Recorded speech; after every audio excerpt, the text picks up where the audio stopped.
Walaupun Idul Fitri sudah ditetapkan, tetapi ini bisa menjadikan sebagai sarana kita untuk belajar berpikir.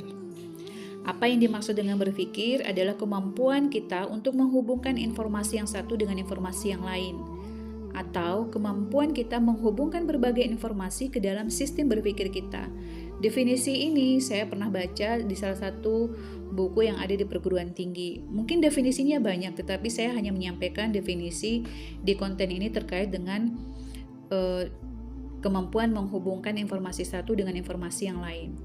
Ketika orang punya aktivitas berpikir yang tinggi, punya kemampuan untuk berpikir, dia itu tidak bisa disuruh untuk ikut A, ikut B, nggak bisa. Karena dia itu dikendalikan oleh daya pikirnya. Dia dikendalikan oleh proses berpikirnya. Nah, ada juga orang yang tidak usah berpikir, pokoknya kita ikut aja. Nah, ini juga benar, nggak apa-apa, tetapi disuruh berpikir itu juga benar. Nah, sekarang kalau misalnya kita lihat atau mendengar atau kita disajikan hadis melihat hilal, orang yang berpikir itu akan bertanya, melihatnya pakai apa? Pakai mata. Melihatnya pakai apa? Pakai alat.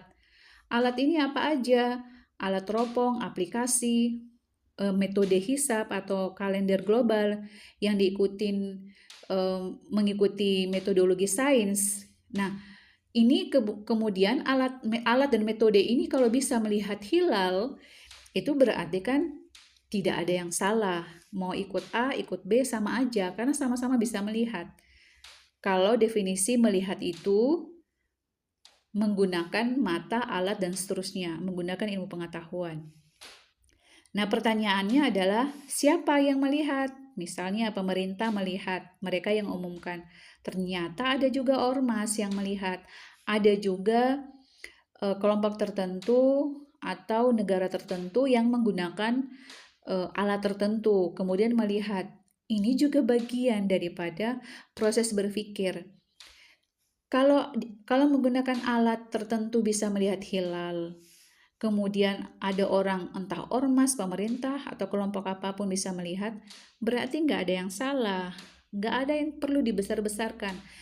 Konten ini mengajak untuk melihat alur proses berpikir ketika kita mengambil keputusan. Tujuan orang berpikir itu adalah untuk pengembangan diri, untuk melatih dirinya berpikir. Kalau orang bisa melatih dirinya untuk berpikir, maka dia bisa masuk ke dalam ayat-ayat yang terkait dengan ulul albab, terkait dengan penelitian, terkait dengan bagaimana literasi. Itu kan proses belajar.